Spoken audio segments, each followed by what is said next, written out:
Absolutely.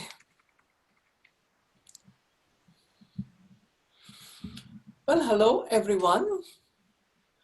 Good morning, good afternoon, and good evening. Thank you so much for joining us today. We're so glad to have you with us. My name is Celia Sandhya Daniels. I'm an entrepreneur, an Asian Indian, and a trans woman of color. I'm glad to be a part of SDIG. Systemic Diversity and Inclusion Group encompasses everyone, regardless of the circumstance or belief. Our purpose is to bring diverse members of our global community to share their experiences, learn, and understand from each other's experiences. We provide a platform to all people, especially those who are marginalized, and to express themselves on issues that are so important to them and to the community. We are pleased to have these remarkable authors with us today, and they will be sharing about their quest on how they have been able to do a lot of work in terms of peace, equity, social justice. So I want to welcome Amy, Fiona, and Joseph today. Hi, hope you're doing well this morning and this afternoon. I'm from the Pacific Coast, so pardon me if I say morning. It's 9 a.m. at my time. So I just wanted to welcome you all for this beautiful day. And one of the things that I wanted to start with is, why don't you share a little bit about yourself? So I'll start from Fiona. Can you tell a little bit about where you're from? Give us a little background about who you are, so that we'll get to know more about you as we go ahead. Thank you so much. I was not born today, as is probably visible. So a consultant today and professional educator. I came to America as a Fulbright scholar from Ukraine, and I specialized in cultures and languages. Originally Kent State University, Ohio. And then what's interesting maybe about me is that I published several books, among them the award-winning Transformational Diversity and other award-winning How They Made It in America about prominent immigrant women. And you need to know what is it that immigration did to me. From a full professor of the English department and chair in Ukraine, in America, I became in turn a director of Berlitz, a director of FGI, doing this and that until I learned the intercultural and diversity industry enough to start my own business, Expert MS Inc., and provide coaching and training in corporate world like DuPont, Colgate, Merck, UBS was a big client, Estee Lauder, and such. I used the books and knowledge from others in my trainings. And then I wrote my own book, did my own research, and wrote a book with many, many case studies. So now my colleagues from CETA USA, that's Society for Intercultural Education Training and Research, as you may know. Now they are using these case studies in their own training. Well, it was because of my credentials and background, and that's to counteract for the questions because they are typically asked, that Arianna Huffington invited me to blog for the Huffington Post when she was on top. I covered immigration and women, the hot topics that I knew, from the heart, from the inside. I started interviewing other immigrant women, the prominent ones, the best ones, to illustrate my blogs first. And then there was so much material that I wrote a book about it. The goal was to learn the best from the best, the how to make it in America. from the best. So I interviewed more than 100 women, and including some celebrities like Isabella Allende or Ivana Trump, and 18 of them went into the book's profiles. I featured them in the book. So they filled out just my research first, filled out 18% questionnaire. I was that crazy to write such a huge questionnaire. But you know what? They're prominent, clever women. They did it. They said they want to help me, that this is necessary, that they want to share their hard, tough experiences of being a woman immigrant in America. So they filled it out. Then they proved the profile, approved it in writing, because no publisher would take a book without the signed, profiles from the living women, About the dead, we can write whatever, almost. But, so, and then that made the part 2 of the book. In the part 1 of the book, the profiles, the success stories, right? And then the second part is about the success values, what allowed them to do what they did. So these are the success values, in different case studies. That's why the book is popular. Well, anyway, that's where I am, and I don't talk much about myself, only the last book, because this is how it defines me and what defines me today. Here it is. Wow.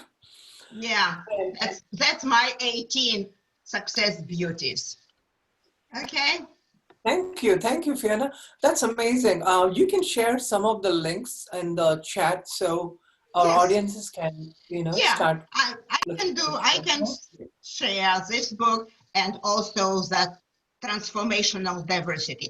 This is what brought me to diversity world. I was training for Merck, huge organization, and I was training intercultural competencies, cultures here, culture there, comparison. And then one manager told me, you know what? You need to do something in diversity and cultural diversity. And sure enough, I started doing it first for Merck. Okay. And then more and more, and then this book, I wrote this book. And what I did, let me share this to you. There are some authors here. I invited a co-author who was a director of diversity director of Deloitte and Touche. A clever woman. I knew her for work. I worked for her, with her, but she helped me to kind of adapt this book for the corporate people. And indeed, it was instant success, That's what my co-author did. She coached me, Every coach has a coach. Okay. Yeah, absolutely. My co-author was my coach. Thank you so much, Fiona. I appreciate your time. And what we're going to do, appreciate the introduction, and we're going to quickly move to Amy. Amy, would you like to introduce yourself, where you're from, your background, your career? I'd love to hear. Absolutely. Hi, everyone. My name is Amy C. Wanninger, and I'm the CEO of Lead at Any Level. I started my company about 3 years ago. Prior to that, I worked 20 years in the information technology space, and the last 12 years of that in the insurance industry, still in information technology. In 2018, I published my first book, Network Beyond Bias, Making Diversity a Competitive Advantage for Your Career. And this book came from my frustration with a lot of diversity and inclusion programming, both at work and kind of on the conference circuit, that even though I had never done any paid work in diversity and inclusion, I kept showing up and I kept walking out with questions about, okay, but what do I do? Right? What can I do about this to make something better for someone else or for myself? And I never got those answers. So I decided to solve for that problem directly. And in doing so, created an assessment tool to help people understand how deep and broad is their professional network and what are the changes that can come from when when we change, right, who's in our inner circle. And so that then spawned a company and a whole new career for me. And I'm so glad to be here. Thank you so much, Celia. Thank you, Amy. That's amazing. We're going to go a little bit deeper into the biases, and I really like what you shared. So thank you so much.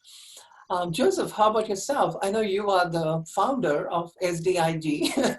Would you like to talk a little bit about your book and also the reason why you started SDIG, just in a little blip there? Sure. First, I want to thank every one of you that came. I see some people I know. And coming to the question as to how I came here, well, I had an uncle that used to teach at University of California, Berkeley. So my dad actually wanted me to come here, and for some reasons, I didn't want to stay where my uncle was. So I went to Indiana University of Pennsylvania for my undergraduate program, and most of my work was done there and one other school. But in context of how I developed, I often tell my friends that I wasn't developed here. I was developed in a community where it takes, when you hear Hillary Clinton, former Secretary of State and the former presidential candidate for president, say, it takes a village. Each time I had it, it reminded me of my own hometown. Because in that place, you see, like, if you're a child, you're not only accountable to your parents, you're accountable to people within that community. You never dare do anything you wouldn't want your parents to see, because hence you do it, they already got the message before you even know it. So plus that, I came from family of 10, dad and mom, and 8 siblings, 4 brothers and 4 sisters. I was the second to the last. And so those of you who know of big family know what it means. So upon coming here, prior to coming here, I had professors from all parts of the world. I went to a school they call Fisher High School, where you see all kinds of international people, sons and daughters of ambassadors and all kinds of people. So within that context, I learned early the importance of not judging people based on color. They were all around me, my teachers, my friends. I had one who usually stayed in my house when the parents went home. So upon coming to the United States, it was a seamless move to mingle with people who are different from me. And at the time, I went to a predominantly white school. Most of my friends, even up to date, happened to be white people. I was telling one of my associates I was speaking with yesterday that I didn't have opportunity to know more African Americans, and that my closest friends are white. So when I hear people talk anything bad about blacks, about white, it hurts me because my close friends are white people, and I have a number of black people now, and I see good to be good. It fits into my narrative that human beings are by nature good. It's concocted behavior that resides in us based on the different cultural environment where we are groomed that shape the idea of hate or not hate. So without going too further, I also taught in a number of schools. So I taught at West Liberty State College, where I developed what is called cultural responsive practices, focusing on immersing students who were coming from white institutions into urban environment, not going down, running away, but going down, staying there. By staying there, they learned experiences they would otherwise never learn. And those people are the people who are comfortable dealing with Hispanic people, dealing with Asian people. Unfortunately, whether it's in school or in corporations in this country, what you see are they get people from different locations who had already been shaped to become what they became. All of a sudden, we expect them to chum up. Life is not like that. So that's why I came with cultural responsive teaching. I served as professional development for teachers.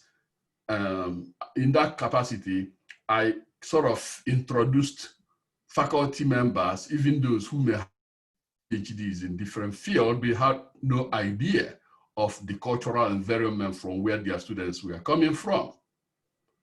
By the same token, the students didn't know where they were coming from.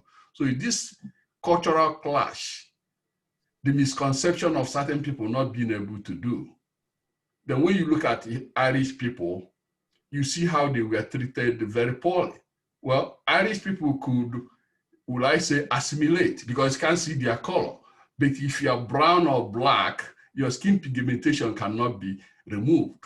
But that cultivated experience of people still drive them, whether they are white or black. And that's why we're here, where we are. And that's essentially what drove me to developing this, to provide a platform where people can engage and actually learn about people rather than misconceptions they may have developed over the years. Thank you. Let me not take too much of your time. No, thank you so much. I think you put it very nicely. And when I look at, the authors we have today, all of us are focusing on a cause that is so important for us.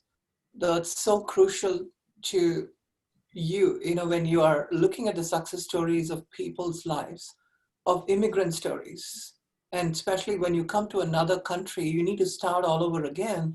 It's such a, it's such a terrible thing. And I also, I wanted to also, appreciate Amy for sharing some of her experiences here, and especially creating those biases, and how do you take away those unconscious and conscious biases in the corporate setting. It's so important to focus on those.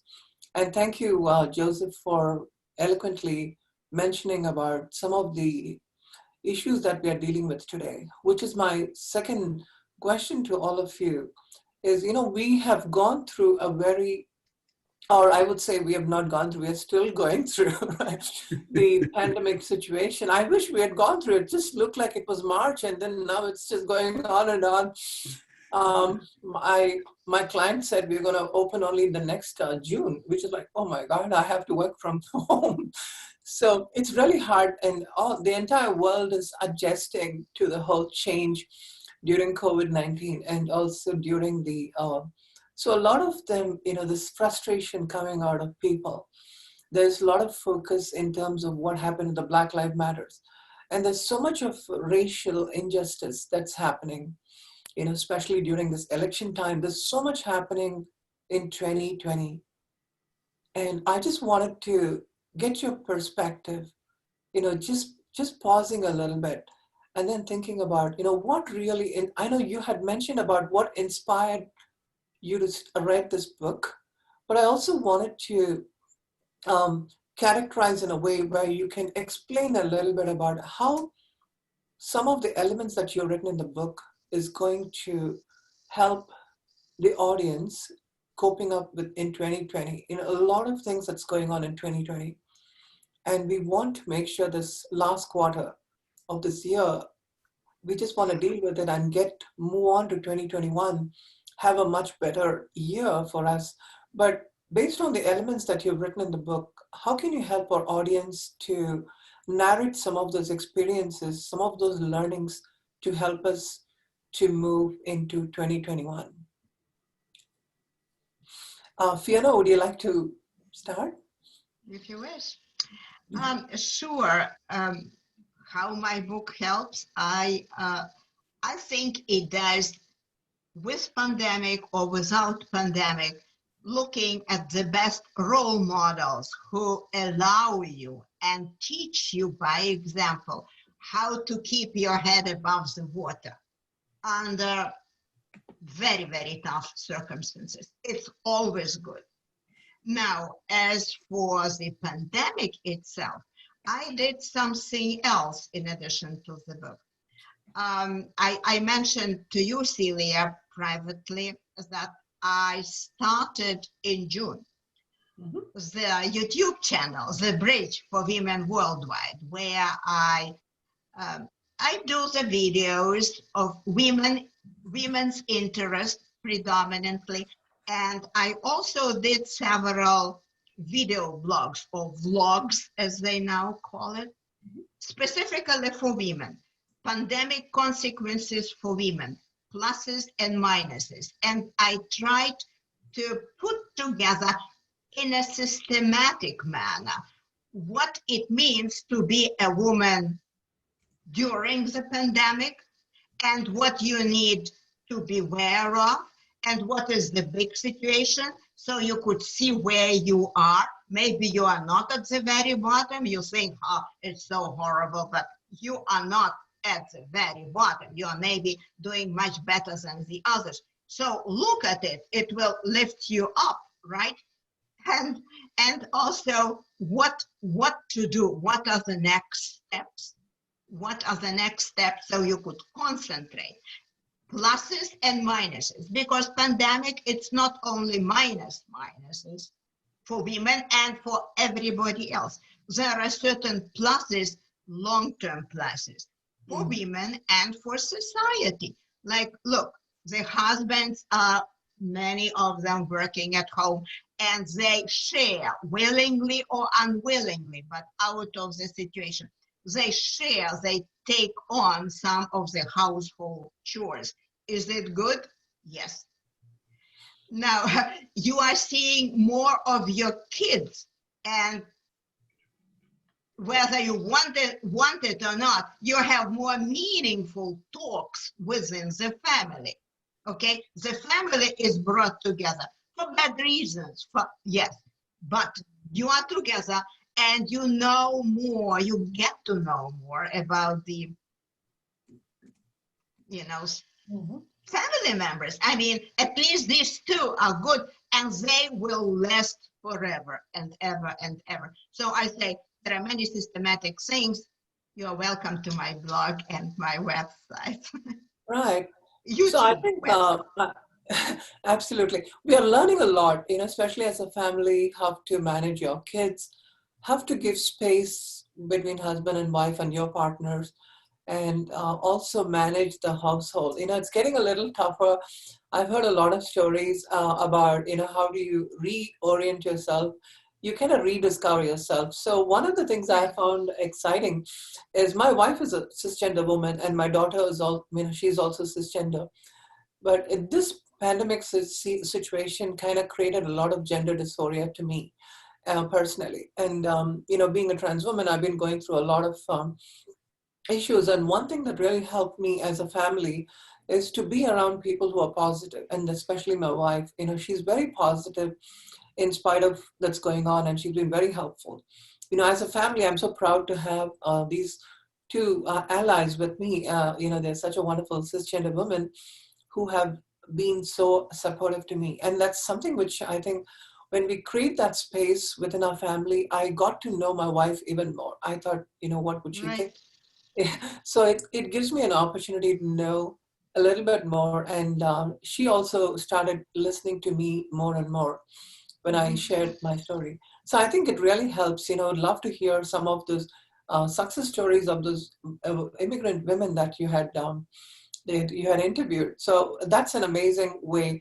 And especially I wanted to, when you're looking at the biases that are currently in our society today, it could be in an office environment where someone is saying, oh yeah, I am supportive. I am supportive to my friend who is Black. And even within South Asian community, I've heard people saying that, hey, what about Brown Life Matters? And I've told them that you need to just pipe down a little bit. Right now, it's not for Brown Life Matters. The issues that brown people are facing is not equivalent to what my Black friends are facing. And it's not about saying that, yeah, I know my friend who is, a Black person, but it's important for you to stand up for people when they are not around, among your white friends, among your brown friends, even among your Black friends. And I have seen on LinkedIn a post of a Black man holding a sign saying all life matters. And I was telling him, hey, that's not right. You may be Black, but I don't want you to be holding that sign saying all life matters, because I don't know whether you get it or not. Because I care for people who are important. And this is the time we'll be fighting for Black Lives Matters. And one thing that I did was to quietly ask my friends as to, what do I need to do? How can I help the Black Lives Matters movement? I spoke to trans men. I spoke to a lot of my friends who are in the Black community. And I asked them, how can we help? And they talked about biases. So many bias that happens. And when you speak up, you need to be educated also. So understand what kind of bias, what situation we have gone through, learn a little bit about it, and then you can support us in spaces where we are not there. And that is what I am doing. And I faced a lot of backlash. And Amy, I just wanted to quickly, I would love to hear your perspective in terms of the biases that you've written. And especially, I know that you're very supportive to the LGBTQ community. I just wanted to hear from you as well, from your perspective on, how this is affecting a lot of the people who are also in different intersectionalities, Mhm. not just within the Black community, but also being an immigrant or Black or LGBTQ, Mhm. or even women who are just said, hey, sit in the house and make money and I will be out there. That's what happens in a lot of the Indian community. Hopefully it's changing, but I would love to hear your perspective. Sure. So I offer people a 3-step approach to interrupt their biases and kind of move beyond their default. A lot of times we make decisions without realizing we're making decisions, right? Because we're relying on old patterns, or we are, choosing without thinking, about who we're going to talk to, who we're going to connect with, what we're going to engage in, what we're going to say. And the 3 steps are pretty simple. The first one is notice your response, your own feelings, right, in a given situation, and really unpack that. Where is that coming from? And kind of dig deep into that. Step 2 is to observe the responses of others. Suspend your judgment. Think about, where are they coming from? And, how might they be bringing something different to that moment than you are? And step 3 is about pressing your pause button. Your pause button is that little divot under your nose. It's called your philtrum or medial cleft. And if you put your finger there, it makes it look like you're thinking, and it keeps your mouth shut long enough that you can come up with a productive response, not your first one. And I find that that's very valuable in helping us access more information before we make a decision or take an action or blurt out our first thought. In terms of how we can support each other, so that's internal work that we all need to do every day. In terms of how we show up for each other, Celia, I think it's important, Black people are policed enough in this country. It's not my job to police Black people. It's not my job to police trans people. It's not my job to police brown people, or, my job is to police my own people. Right. And instead of pointing fingers at people who are protesting or speaking out at injustice about how they're doing it or whether they're doing it when they're parts of marginalized communities, it's my job to turn around and look at the people who are doing the oppressing, who are doing the policing, who are doing the silencing, and say, leave these folks alone. Right? Just let people live their lives. And I try to spend more time in privileged spaces talking about, how do we leave people the hell alone so they can live their lives? How do we open ourselves up to those experiences without judgment, without denying those experiences, without telling people that they're not valid or they don't exist or they're wrong, based on their own lived experience, as opposed to what we in privileged white skin, see and feel and hear. But I think, to your point, intersectionality is a big deal, because a lot of times, I'll show up, and I was telling Celia this, before, when we were doing kind of a prep call for this, I'm mistaken for an ally in a lot of places, where I am actually a member of the community. And one example of that is, I'm a member of the LGBTQ community. I'm a bisexual woman, but I'm married to a man. And a lot of times people don't see me as part of the LGBTQ community. They assume that I'm straight because of my relationship status. And just as they wouldn't see me if I were married to a woman, they would see me as part of the community, but they would see me as a lesbian, not as a bisexual woman. And, I think it's important that we don't put people in boxes based on our own assumptions, that we allow them and give them the space to express who they are to us, and that we are, non-judgmental and and we don't put up walls or barriers to those expressions of who people are. I'm not qualified to tell anyone else who they are, just as no one else is qualified to tell me who I am. based on their very limited sliver of knowledge about me. And I think the pandemic makes that even more pronounced because many of us are in homes. I'm so grateful to be in a home where I'm safe and loved and cared for. That's not everyone's experience. You know, there are members of the LGBTQ community who are trapped at home with parents who, or family members who do not accept them, who are violent toward their very existence, right? There are women who are in abusive relationships. There are men who are in abusive relationships. There are, I think about children who have been adopted across racial or ethnic lines and what they might be dealing with right now with families that don't really understand what they're dealing with.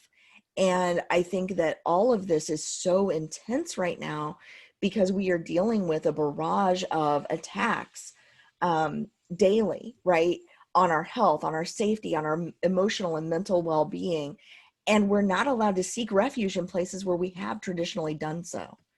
And so I would ask that everyone spend a couple more moments with your finger on the pause button, on your pause button. Spend a couple extra moments delving into what's the experience or lived identities or values that others are prioritizing. Give everyone just a little more grace because my goodness, we need it right now. I totally, side with you. Totally, 100%. And maybe, if I may, Celia, Sure. maybe I can